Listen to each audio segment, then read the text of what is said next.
그날 무슨 일이 있었을까?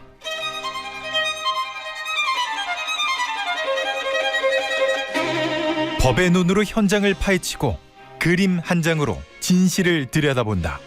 사건 살롱. 정치쇼 3부 사건 살롱 양지열 변호사, 허주현 변호사입니다. 안녕하세요. 네, 안녕하세요. 안녕하세요. 오늘은 무서운 얘기. 다 무서운 얘기들이에요. 예. 첫 번째 주제는 이겁니다. 최근에 가장 뉴스를 뜨겁게 달궜던 소식이에요. 함께 근무하던 여성 군무원을 살해한 뒤에 시신을 훼손하고 북한강에 유기한 살인범 얼굴과 신상 정보가 공개됐어요. 현역 육군이죠. 육군 예, 소령 육군 중령 소령. 진급을 앞둔 38살 양광준. 지금 유튜브로 신상 공개가 결정이 났으니까 지금 얼굴이 나가는데 허변 요거 사건 개요부터 좀 설명을 해주세요. 네, 현역 육군이고 육군사관학교 출신 엘리트인데다가 중령 진급을 목전에 둔 내년부터 이제 진급 예정이 되어 있었거든요.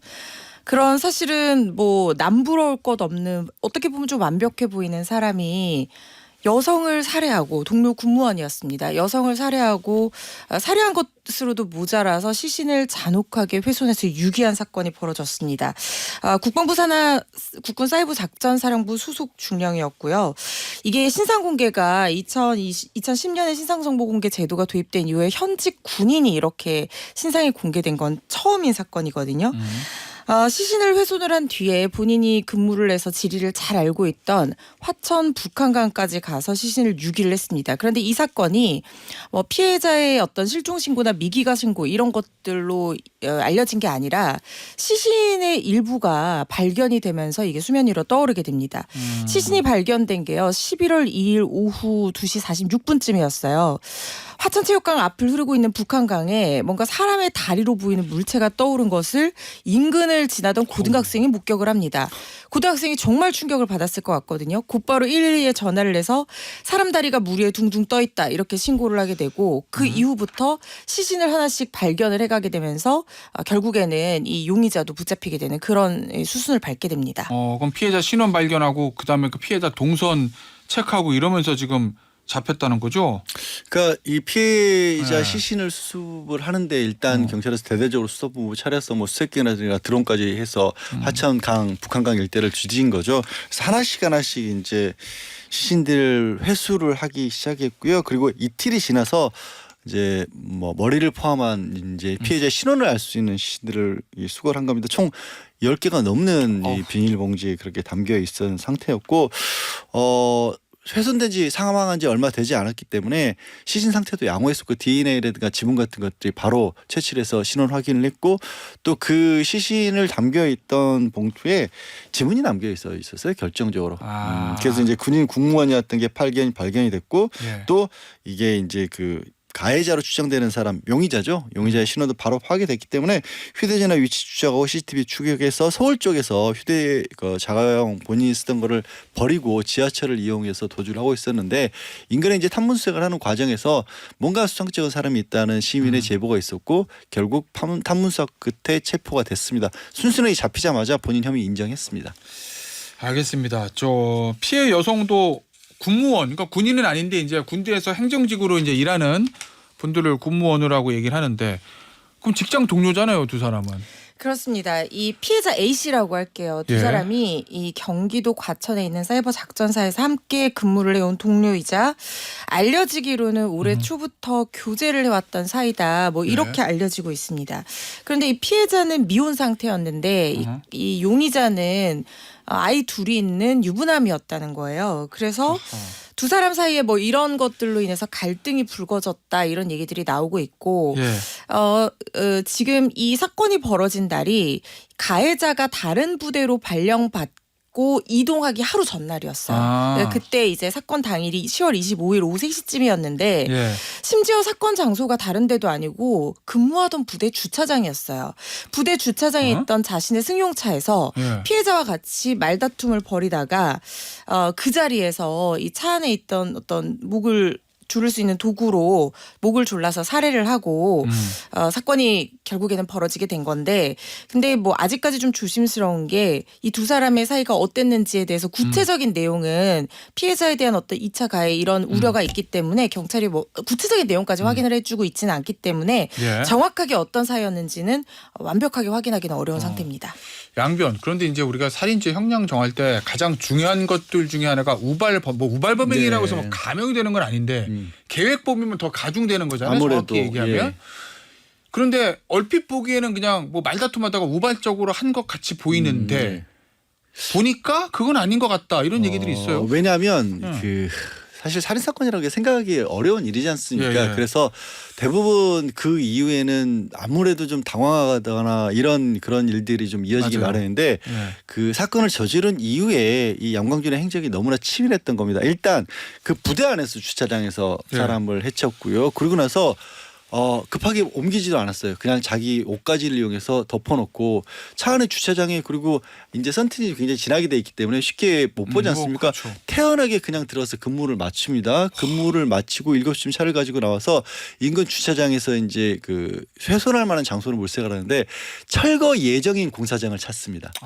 그러니까 거기서 시신훼손을 한 거예요. 여기 아시겠지만 철거 예정인 곳이기 때문에 나중에 흔적들을 찾을 수가 없는 곳을 찾아다녔고요. 서른 같은 게 그냥 없어지겠네요. 예, 그리고 나서 중간에 사실은 한 공사장에 갔는데 이제 거기 관계자분들이 밤늦게까지 있다가 여기 뭐 하는 거냐고 하니까 여기 주차하면 안 돼요. 아주 태연하게 안 되냐고 차를 빼고 나와서 바로 옆에 다른 곳으로 이동을 했었고 그 과정에서 이제 시신을 훼손하고 은닉한 데 쓸 그런 도구들도 챙겼다라는 거고요. 예. 게다가 그 다음에 또 굉장히 멀리 떨어지는 강원도 화천 10년 전쯤에 자신이 근무해서 지형을 잘 알고 있는 곳으로 가서 이제 시신을 그렇게 이제 흩뿌려서 이렇게 은닉을 했던 것이고 사실 비닐봉지에 돌과 함께 넣어서 완벽한 범죄를 꿈꿨던 것이고 중간중간에 이 사용했던 도구라든가 옷가지 이런 것들도 흩뿌려서 버리고 태우고 했던 겁니다. 그런데 하나가 떠오르면서 잡힌 거예요. 알겠습니다. 허변. 근데 포렌식 분석하는 걸 대비했다. 피해자가 살아있는 척 위장하려고 여자 목소리를 내면 1인 2역까지 했다. 이건 무슨 얘기예요? 그러니까 그 이후에 자신의 범행을 최대한 인멸하고 예. 그리고 경찰 수사라든가 이런 데 혼선을 주고 왜냐하면 피해자가 어쨌든 생존 반응이 없게 된 상태잖아요. 근데 피해자가 출근을 안 하게 되면 물론 근무 일수가 얼마 남지 않은 상태이긴 했지만 출근을 안 하게 되면 이 사람을 누군가는 찾을 거 아니에요. 그런 것들을 막기 위해서 정말 치밀하게 증거 인멸 행위를 그 이후에도 계속했다는 건데 특히 이 가해자가 그 사이버 작전사령부에 근무하는 정보보안 전문가잖아요. 그래서 이 포렌식을 대비하기 위해서 피해자 휴대전화를 갖고 있다가 마지막에 잡히기 직전에 파손해서 버리기까지 하거든요. 그런데 이 받기 전에 그러니까 버리기 전에 어떻게 했냐면 피해자 휴대전화로 피해자인 것처럼 직장에 문자를 보내서 휴가를 내고 가족과 지인한테도 문자 메시지를 보내서 좀 머리 식히고 오겠다 찾지 마라 뭐 이런 식으로 얘기를 했다는 거예요. 그리고 생존 반응을 확인하는 거에 대비해서 휴대전화를 껐다 켰다를 반복하기도 하고 심지어 가족들이 미기가 신고를 했습니다. 그래서 경찰에서 미기가 신고가 들어오니까 이 사람이 자발적인 가출 상태인지 실종 상태인지 성인이니까 확인을 해야 되잖아요. 맞아요. 그래서 전화를 걸어서 받지를 않았던 거예요. 그래서 그 SNS 보이스톡으로 통화를 시도를 합니다. 그랬더니 받아서 피해자인 척 여자 목소리를 흉내내서 살아있는 것처럼 위장을 한 거예요. 그런데 경찰이 남자 목소리라고 파악을 했어요. 남자 목소리라고 파악을 해놓고 예. 그걸 좀 만연하게 제대로 들여다보지 않고 기록에만 남겨둡니다. 그렇지만 경찰이 어떻게 얘기를 했냐면 이 약간 미심쩍은 부분이 있으니까 대면 조사를 해야 되겠다라고 가족에게 얘기를 해요. 그랬더니 가족이 뭐 직장에도 가보고 한다고 하니까 혹시나 내 딸의 직장에서 뭔가 불이익을 받을까 우려해서 미기가 신고를 취소하거든요. 그래서 시신이 떠오를 때까지 이 실종 신고라든가 미기가 수색 같은 것들은 전혀 이루어지지 않으면서 결국에는 지금 이 가해자가 수사에 혼선을 주고 발견을 어렵게 하는 그 소기의 목적은 일응 달성한 그런 상황이 된 거죠. 어떤 사람이에요, 이 사람? 그게 참 아까 말씀드린 것처럼 사이버 사령부 근무를 했다라고 하고요. 국내에서 일단 그렇죠. 국내에서 엘리트들이 뭐 가는 곳이라고 하고 또 이 그 부서뿐만 아니라 지금 임관우 중령 진급을 앞두고 있었다라고 합니다. 그때까지 예. 한 번도 진급에서 누락한 적이 없고 육사 출신이고. 예, 육사 출신이고 곧 중령이 될 예정이었는데 부대를 이미 또 옮겼거든요. 옮긴 예. 부대에서 일주일 정도 근무를 하다가 이렇게 체포가 된 건데 어허. 보통 중령되는 게 40대 초반인데 예. 이제 38이었던 겁니다. 3, 4년 정도는 빠르게 승진할 예정이었던 것이고 결국 뭐 한마디로 말해서 성적도 우수하고 근무 평점도 좋았고 주변에서 또 평판이 굉장히 좋았다라고 합니다. 그래요. 예, 그러니까 사람 좋고 일도 잘하고 예. 그런 사람으로 소문나 있었던 인물이래요. 예, 그래요. 맞아. 허변 이거요. 본인이 지금 인정한 거예요? 계획 범죄라는 거, 우발 범죄가 아니고?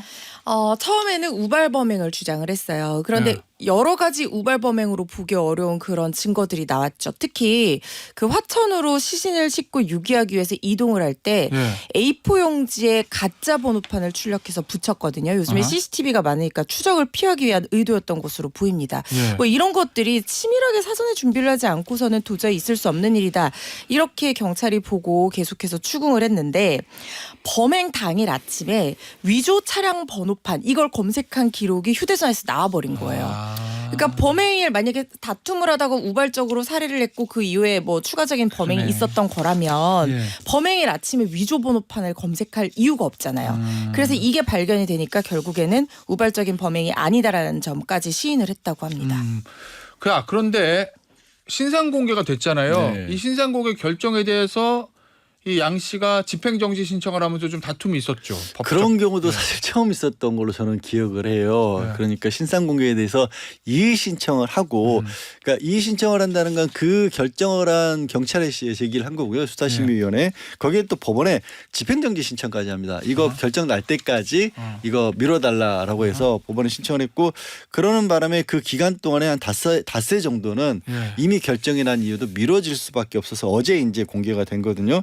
참 아직 그제였구나. 그제 공개가 됐군요. 그래서 이게 회복하기 어려운 손해가 있다라는 게 반드시 요건이 되는데 법원에는 아마 그렇게 주장을 했겠죠. 내 신상이 공개될 경우 예를 들어서 이제 기혼자니까 아이들. 예, 아이들이라든가 이런 부분에 대해서는 좀 손해가 발생한다 이렇게 주장을 했었는데 법원이 받아들이지 않았어요. 왜냐하면 워낙 중대 범죄이기 때문에 일단 수사심의원에서 공개의 필요성 그러니까 범죄 예방이라든가 국민들에 대한 어떤 알 권리 보장 이런 것들이 더 크다고 봐서 기각을 한 겁니다. 그래서 이제 그 뭐 신상 공개에 대해서 우리가 이름과 얼굴을 보게 된 거죠. 일단 허변 형량은 어떻게 될 것 같아요? 아직 재판 시작도 안 했지만. 그리고 군사 재판이니까 일반 법원 재판입니까? 이거? 이거 일단은 관할은 민간 법원에서 일반 법원에서 진행이 될 것 같습니다. 군인이지만 죄명이 살인이니까. 네, 그렇습니다. 그게 예. 군형법 적용 대상이 일단 아닌 것이고 그리고 예. 특히 군인이 뭐 군 관계자가 군 관련 사망 사건은 민간 법원에서 관할을 하기로 군사법원법이 개정이 됐죠. 예. 그래서 민간 법원에서 일반형법의 적용을 받아서 재판을 받을 거라는 생각이 드는데 일단 혐의가 굉장히 중대합니다. 이게 단순 살인이 아니라 살인의 뿐만 아니라 나아가서 사체 유기 및 사체 손괴까지 벌어진 사건이고 사체 유기 및 손괴는 7년 이하 법정형으로 따로 규정되어 있는 범죄이기 때문에 그 자체로도 가중 요소일 뿐만 아니라 살인죄와의 경합범으로 가중이 될 거라는 생각이 들고요. 계획 범행인데다가 그리고 범행 수법이 상당히 잔혹하고 뭐 취약한 피해자 뭐 이런 여러 가지 가중 요소가 있을 걸로 보여요. 그래서 가중 요소까지 하면은 지금 양형기준위원회의 권고는 15년 이상 무기징역까지도 선고할 수 있도록 되어 있는데 경합 가중까지 하면 20에서 25년 이상형이 선고될 수 있는 그런 사안이라는 예상이 됩니다. 알겠습니다. 시간이 3분 남았는데 요거 좀 보죠. 박치기 아저씨. 일면식도 없는 초등학생들의 머리를 이거 뭐야 이 사람은 뭐예요 이거 이 사람은 애들한테 지나가다 머리로 박치기하고 도망간 거예요? 일단 알려진 사건은 지난 12일이었고요. 네. 인천시 남동관 초등학교 인근에서 그냥 5학년 초등학생이 등교하고 있는 길이었는데 머리를 들이받고 달아나는 혐의입니다. 네. 당연히 처음 본 사였고 알 수도 없는 거고 아무런 이유 없이 범행을 저지른 건데 근데 이 사람 학교 피해를 입고 나서 경찰에 신고했고 이 등굣길 주변에서 이 CCTV가 그때 다 찍혔으니까 예. 결국 쉽게 자택에서 검거가 되는데 문제는 소개를 박치기 아저씨라고 했잖아요. 학생들 사이에서는 이미 그런 이름을 붙여놨던 거예요. 처음이 아닌가 보다. 그럼 처음이 아닌 걸로 지금 추정이 되고 네. 지적장애 중증을 앓고 있다라고 하네요. 그래요. 이런 행동을 한 이유가 또 있었던 거라서 이거 어떻게 또 이걸 막아야 되냐 이게 또 고민스러운 상황입니다. 이거는 혐의는 뭐고 이 지적장애라 그러면은 좀 가만히 되나요? 일단 혐의는 단순 폭행 혐의가 아니라 아이들에 대한 학대 행위인 아동학대죄가 적용이 될 거라는 생각이 들고 예. 뭐 중증 지적장애 상태가 어땠는지 일단은 좀 감정이 필요한 부분이 있다는 생각이 드는데 뭐 중요한 것은 범행 당시에 이 판단 능력, 변별 능력이 어땠느냐에 따라서 달라지게 되겠지만 예. 만약에 평소에 중증 지적장애를 앓고 있었고 범행 당시에도 사물 변별 능력이 이 질병으로 인해서 현저히 떨어지는 상태였다라고 판단이 되면 심신미약으로 감형 요소가 될 수도 있을 것 같아서 실제 처벌 수위가 그렇게 높을 것 같지는 않다는 생각이 듭니다. 중증이니까 알겠습니다. 하나만 더 보죠. 어제 살인범 신상 하나 더 공개됐어요. 네, 양변 네. 헤어진 연인을 살해하고 어머니까지 다치게 했던 서동아. 이게 네. 어떤 사건이에요? 34세 미용사로 알려진 서동아이고요. 한 4개월 정도 교제하던 사이였습니다. 그런데 헤어지고 나서 스토킹을 반복을 해서 스토킹 처벌 법률에 의해서 일단 스토킹 신고만 3번이 됐었고 그다음에 이 사람이 스토킹을 막기 위해서 예방 프로그램 그러니까 그 교정 프로그램도 5번이나 참가를 했다라고 하고요. 예. 정말 이 사건은 좀 안타까운 게 뭐냐면 그러고 나서 경찰에서는 또 스토킹 방지하기 위해서 뭐 휴대용 CCTV라든가 스마트 경고 안내문이라든가 이런 것들도 다 지급을 했었고요. 집중 순찰까지 했다고 하고 예. 법원에서 접근 금지, 통신 금지까지 또 명령을 했었고 게다가 평소 혼자 지내고 있었는데 이런 일을 겪고 있으니까 어머님까지 올라와서 이 피해자를 보호하려고 했던 상황이었거든요. 야, 제도적으로 할 수 있는 건 다 한 건데. 형식적으로 그래 보입니다. 그런데도 불구하고 막지를 못해서 습격을 해서 흉기를 휘둘렀고 심지어 어머님까지도 중상을 입게 만든 그 사건입니다. 그래서 저는 이거 보면서 말씀드린 것처럼 형식적으로 할 수 있는 건 다 한 것 같은데 또 막지 스마트워치도 못했다. 줬다라는 거죠. 예, 와르면 어떻게 막아야 되나? 스마트워치는 이 피해자가 공부방을 운영하던 사람이었어요. 아파트에서. 그래서 네. 아이들이 혹시 위화감을 느낄까 봐 스마트워치를 착용을 하질 않았다고요. 그래서 아까 양 변호사님께서 말씀하신 다른 피해자 보호 조치들을 적극적으로 했던 건데 근데 다들 아시겠지만 스토킹 피해 같은 경우에는 피해자를 보호 조치한다는 것이 사실상 사건이 벌어지고 나서 경찰이 출동하게 되는 그리고 나서 범인을 검거하게 되는데 좀 더 효율적인 제도들이지 그 사건 자체를 즉각 막을 수 있는 데는 어쩔 수 없이 물리적인 공백이 발생할 수밖에 없거든요. 왜냐하면 스마트워치 누른다고 하더라도 온 걸 보고 누르게 되는데 경찰이 출동하는 동안 이미 사건이 벌어질 수가 있거든요. 그래서 이게 지금 상당히 사회적인 문제가 되고 있는데 언제까지 피해자가 도망 다녀야 하는가 이게 물리적으로 해결할 수 있는 방법이 좀 나왔으면 좋겠는데 아직까지는 사실 뭐 이 정도 말고는 묘안이 없는 상태여서 좀 제도적인 보완이나 이런 것들이 좀 더 연구돼야 되지 않나 하는 생각이 듭니다. 그 대상자로 지목된 가해자로 지목된 사람에게 일종의 전자발찌처럼 그 피해자에게 경고가 예를 들어서 100m나 1km 안에 들어왔을 경우 피해자에게 경고가 갈 수 있는 그런 장치를 한다라고 추진을 한다고 하거든요. 그런데 그것만으로도 참 어려운 일이에요. 더군다나 이제 대한민국 주거 환경이 굉장히 밀접해 있지 않습니까? 대중교통 다 이용하고 이런 상황이라서 이거 어떻게 막아야 될지 참 연구가 더 필요해 보여요. 그것도 이 사람한테 채우는 게 맞느냐 안 맞느냐에 대한 그렇죠. 다툼. 네. 사람의 미래를 예측할 수가 없고 이 사람이 재범을 할 거냐 안 할 거냐는 신이 아닌 이상 이거 뭐 예측할 수가 없어서 또 그 문제가 생길 수도 있겠네요. 네네네. 하여튼 알겠습니다. 이거 막을 수 있었던 피해 같은데 좀 안타깝네요. 예. 사건 봤으니까 오늘 잔혹한 사건을 많이 봐서 마음을 좀 정화하러 가겠습니다. 근데 그림도 좀 무서운 그림이라서. 그래요. 살롱으로 가죠. 살롱 드지. Plusieurs choses à la fois en fait, ce sont plusieurs interfaces qui rentrent en compétition pour vous capter du temps alors même que vous êtes en train de faire autre chose et donc ça c'est très fatigant. 농염하게 퍼지는 인문학의 향기. Salon de J. 예월. 99 on nous disait toujours quand 진짜 il a 오늘 été 보니까 possible de 죽음에 faire 가는 des 그림인 것 같아요. 네, 그렇습니다. 오늘 그림은 알렉산드르 카바넬 프랑스의 19세기 이른바 주류 미술가였죠. 그가 그린 프란체스코와 파울로의 죽음입니다. 그러니까 보통은 이제 파울로와 프란체스코의 죽음 이런 식으로 검색을 해보셔도 이 검색어로 그림들이 많이 뜨거든요. 사연은 그래 오늘 이제 남녀간에 발생한 문제 때문에 벌어진 끔찍한 사건 2개를 소개를 했는데 오늘은 좀 결은 다릅니다. 뭐냐면 이 파울로 프란체스카는 사실 프란체스카라는 여성이 이 자기는 이제 정략 결혼을 반대해서 원하지 않았던 그런 여성이에요. 근데 14세기 유럽에 당연히 그런 일들이 많이 있었을 거 아니에요. 그래서 팡대평 가문에서 하필이면 또 장남이 기형에다 추남이어서 더더군다나 이 문제를 해결하기를 어려워했던 상황이었는데 이 집안에서 어떤 수를 썼냐면 또 차남은 되게 잘생긴 그런 차남이었다고 합니다. 그래서 이 파올로를 내세워서 선을 보게 한 거예요. 그래서 프란체스카를 설득을 시켜서 결혼을 시켰는데 첫날 밤을 지내고 아침에 눈을 떠보니까 추남인 장남이 이 첫날 자기의 신랑이었던 사실을 깨달은 겁니다. 사기 결혼이네. 예, 일종의 사기 결혼이었고, 근데 이게 시대가 시대인 만큼 그대로 강제로 살게 예. 되는데 이게 처음 선에서 만났던 동생인 파올로와 불륜 관계로 발전을 해버려요. 헐. 그리고 이 그림을 자세히 보시면 이제 남녀가 굉장히 비참한 자세로 사실 뭐 표현이 그렇습니다. 널브러지다시피 있지 않습니까? 오른쪽 귀퉁이에 그 커튼 뒤에 이 장남이 숨어 있죠. 긴 아. 칼을 두고 있고 이미 살인을 저지른 뒤의 모습으로 그렇게 묘사가 돼 있고요.